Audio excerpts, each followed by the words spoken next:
Miguel Ángel Marticorena nos habla una vez más de la actividad que lleva adelante en el establecimiento Don Serafín Sociedad Anónima.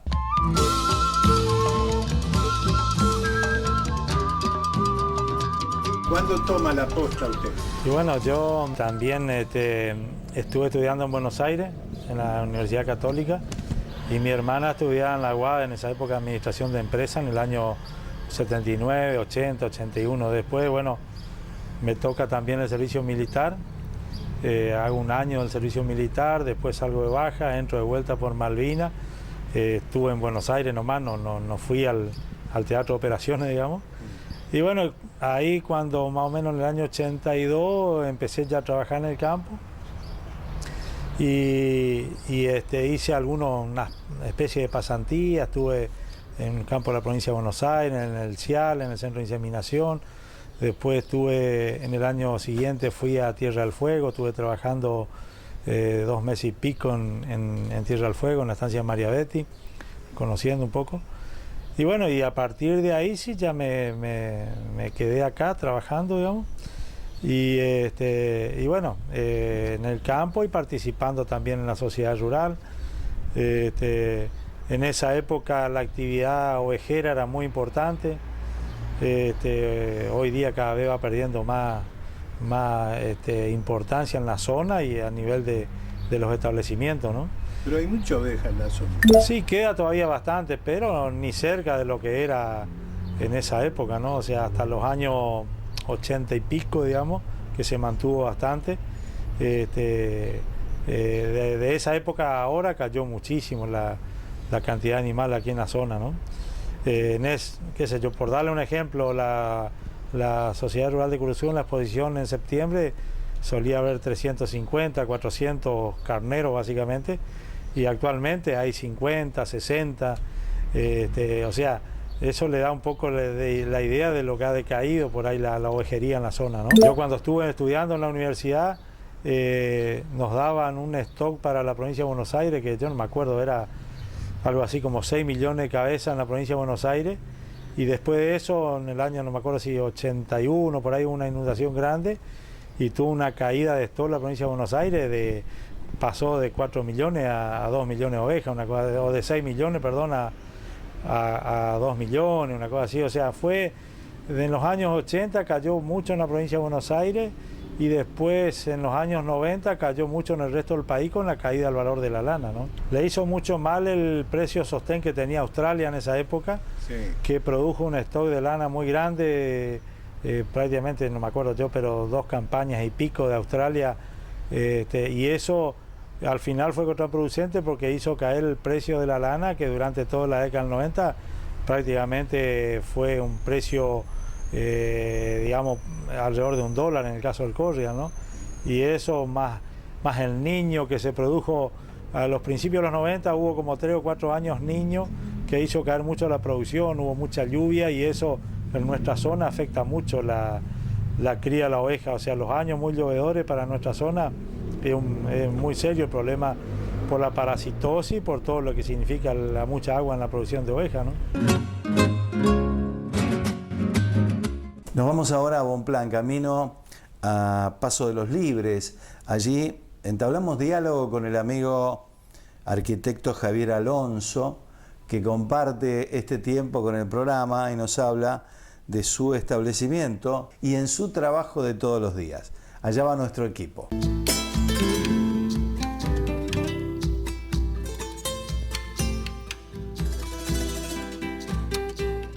¿Cuándo nace Santi Espíritu? Bueno, Espíritu Santo empieza en el 2010 por una herencia de mi madre, y se forma Establecimiento Espíritu Santo SRL, una sociedad de los hermanos. Anteriormente también veníamos trabajando con otro establecimiento de mi padre que se llama Bella Vista, que está acá en Montecasero, y bueno, Espíritu Santo se inicia en el 2010 y se llama Espíritu Santo porque toda nuestra familia es muy creyente, y mi madre siempre inculcó y nos enseñó, digamos, los dones del Espíritu Santo. Que son 7, digamos, y que siempre eso nos acompaña en el trabajo, porque somos una familia de trabajo y le ponemos mucha pasión a lo que hacemos. Antes de esto, ¿qué hacía Javier Alonso? Yo soy de profesión arquitecto. Nuestra familia siempre fue una familia que trabajó con el campo, y todos los hermanos, somos 4 hermanos, estudiamos, somos todos profesionales. Tengo 3 hermanas mujeres que también son profesionales. Y en mi caso hice la carrera de arquitectura y siempre trabajo como arquitecto, y también soy docente en una escuela técnica en el último año en las materias de proyecto arquitectónico, y siempre seguimos con la actividad ganadera, que es la actividad, digamos, como familiar, digamos, que siempre nos acompaña. ¿Qué tipo de ganado es el que tiene usted? En los 2 campos hacemos Braford, y vendría a ser lo que se llama un pan pisado. ¿Cómo se comporta para el engorde? El Braford se comporta muy bien. Nosotros todo lo que tenemos son vacas Braford, con un toro, digamos, también Braford, que viene con descendencia de Cabaña Las Lilas, y actualmente, recién este año, por una cuestión organizativa, empezamos a estacionar el servicio, y a lo que es la recría y vaquillas de reposición, comenzamos con una cruza de toros Angus, de 2 cabañas entrerrianas muy importantes, como es la cabaña de Bagio y cabaña Santa Lucía de Mato y Trejo. Y las vaquillas que vamos a entorar ahora en este servicio de primavera van a ser con toros Angus colorados, que hemos decidido por la facilidad de parto. La gente lo está utilizando mucho. Bueno, yo voy a hacer la primera experiencia, digamos, ahora. Yo tengo, ahora, claro, las vaquillas, las recría, que son vaquillas de 24 meses con 300 kilos, digamos, que van a tener el primer entore ahora de primavera, van a ser con esos toros Angus. Y yo busco 2 cosas, digamos. Una, un ternero, me va a salir un ternero careta, bien carnicero, de mucha carne. Sí. Eso es lo que espero. Pero sobre todo busco la facilidad de parto, porque he tenido, se me han atracado muchas vaquillas. Entonces el Angus, digamos, tiene la cabeza chica y el ancho de la paleta, el ancho de las paletas, que es especial como para la facilidad de parto en vaquillas primerizas. Ahora nos vamos a Curupicay, establecimiento que está ubicado en Montecaseros, provincia de Corrientes. Este establecimiento se dedica a la cría de novillos hasta 200 kilogramos, es Aberdeen Angus, colorado. Estuvimos hablando con el doctor Alberto Romaldi.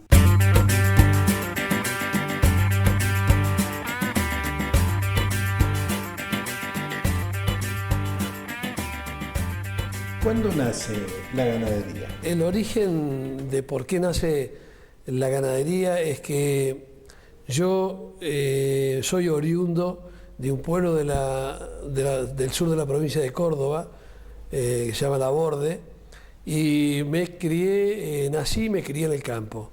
Y luego, por razones personales, me fui a estudiar a la universidad y vine a trabajar como bioquímico acá a Montecaseros, provincia de Corrientes.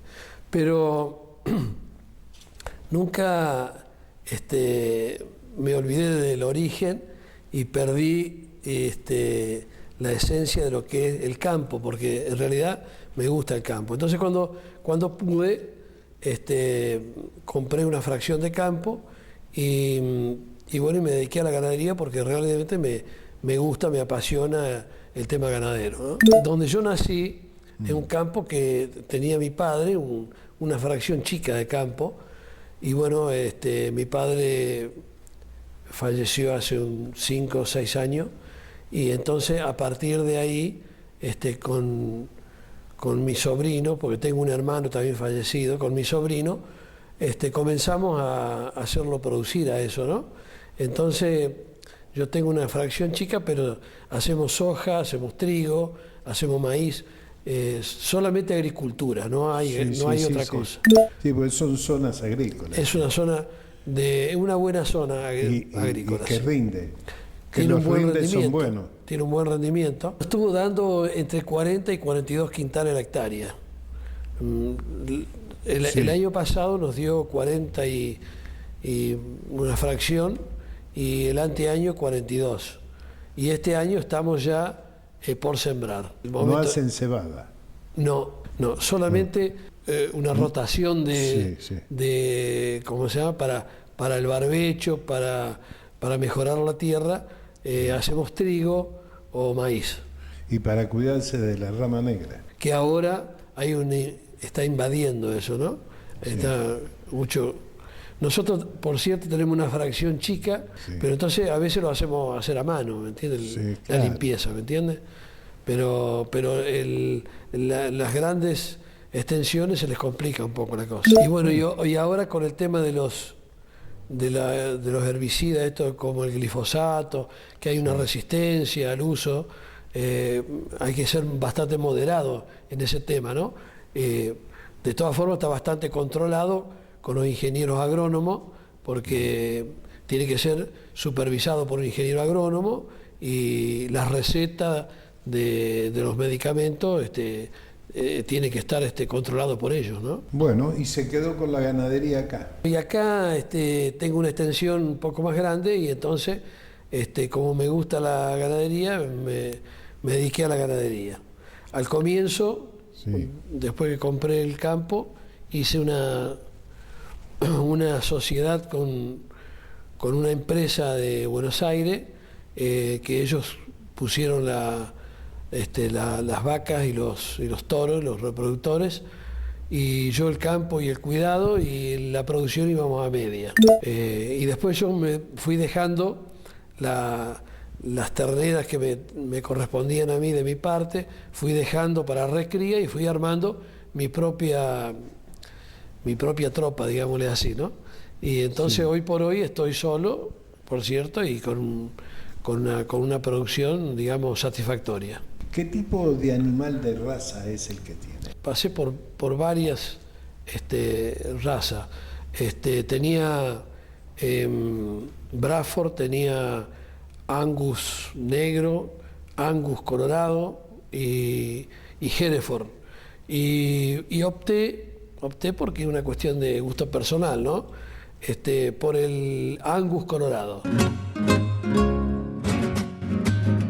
Vamos a Mercedes, provincia de Corrientes, con el amigo Enciso. Él es médico veterinario. Hay 3 establecimientos que son San Dionisio, La Arboleda y Cabatí y Rincón.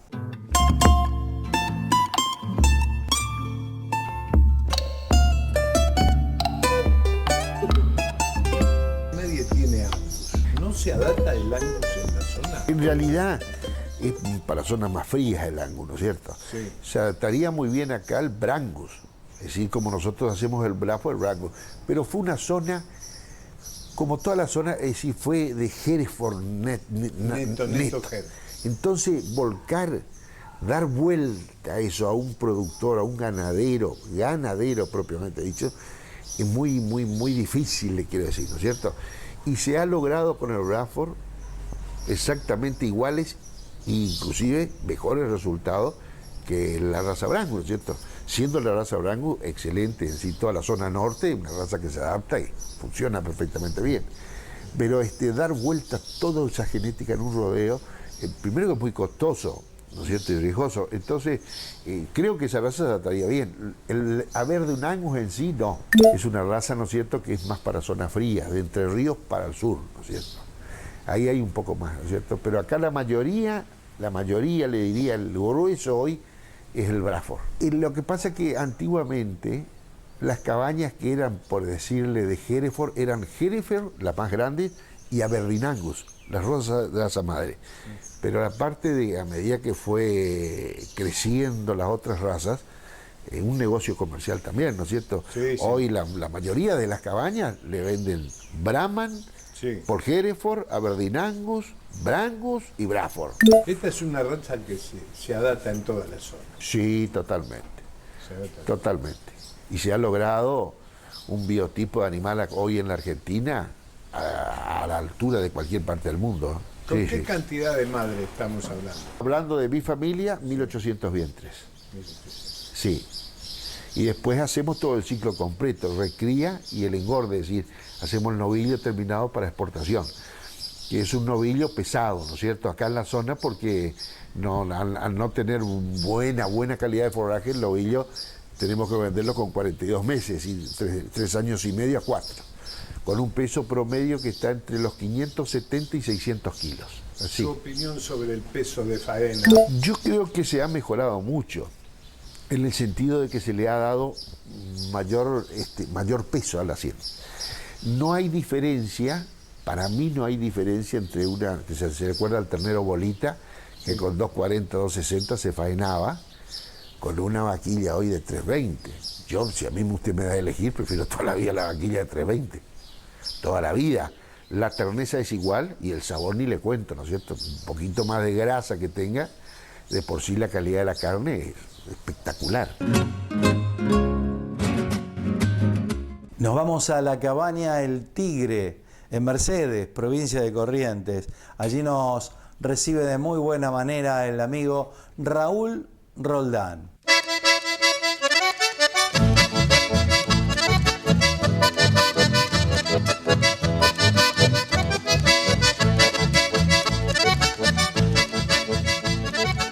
¿Cuál es su opinión sobre el peso de faena? Mire, en términos generales, indudablemente nosotros estamos en el norte, manejamos situaciones de hacienda que en general por la incorporación de sangre según son de pesos más elevados de faena, eso es indudable, pero yo creería que si somos conscientes y somos coherentes, el peso de faena de Argentina tendría que subir. Nosotros con la misma cantidad de hacienda, simplemente subiendo el peso de faena, hace cuenta que tenemos otra Argentina más produciendo, eso no hay ninguna duda. Si uno va a países que son muy parecidos a los nuestros en cuanto a su capacidad productiva y a lo que hacen, como sería el caso de Australia, a ningún australiano se le pasa por la cabeza faenar a los pesos que faenamos nosotros, al contrario, todos están apuntando a más peso de faena porque significa en poco tiempo prácticamente llevar a un 50, a un 80% más de producción de carne con un mismo animal. Entonces, con poco esfuerzo y poco tiempo se lograría producir mucho más, que lo que realmente limita en el esquema ganadero es el tiempo. Son 9 meses de gestación que no se puede modificar, son 5 o 6 meses para el destete que no se pueden modificar, y resulta que con 3 meses más de comida producimos a lo mejor un 30% más de carne. Entonces, si uno se hace, por eso decía, si uno le pone coherencia al esquema, haciendo ese tipo de análisis, yo creo que no hay duda de lo que hay que hacer. Lo que pasa es que el mercado por ahí lo limita, las condiciones, digamos, a nivel de gobierno también limitan, y hay varios factores que tendrían que manejarse para que logremos eso, pero creo que si lo queremos hacer, estamos en condiciones de hacerlo. ¿Cómo ve el tema de las exportaciones? Realmente, si uno se pone a pensar, y como yo digo, si uno le quiere poner coherencia, no resiste ningún tipo de análisis el que tengamos cerradas las exportaciones, aunque dicen que están abiertas, pero no exportamos, creo que ni la cuarta parte de lo que estaríamos en condiciones de exportar. Realmente yo no le encuentro una explicación que me aclare por qué. Porque tenemos la hacienda, tenemos los granos, tenemos las posibilidades de los mercados que piden a grito la carne argentina y nosotros no le vendemos. Entonces realmente no hay ninguna explicación cierta para justificar esa situación. ¿Se ha ganado algo de esa cantidad, de esos 5 millones de cabezas que se habían perdido? Tengo entendido que se han recuperado 2 o 3 millones, pero en términos generales, si hubiera un poco más de estímulo a la producción, si hubiera un poquito más de apoyo a lo que se necesita para hacer cría, siendo que las condiciones, digamos, de los campos pasaron a la zona norte, yo creo que se puede llegar a producir o a elevar la cantidad de vientres sin mayor esfuerzo. Lo que pasa es que indudablemente en términos de producir en el norte es más difícil, pero a su vez necesitamos digamos políticas claras a largo plazo para que nos permitan a nosotros organizarnos y hacer el esfuerzo que necesitamos para aumentar la cantidad de vientres.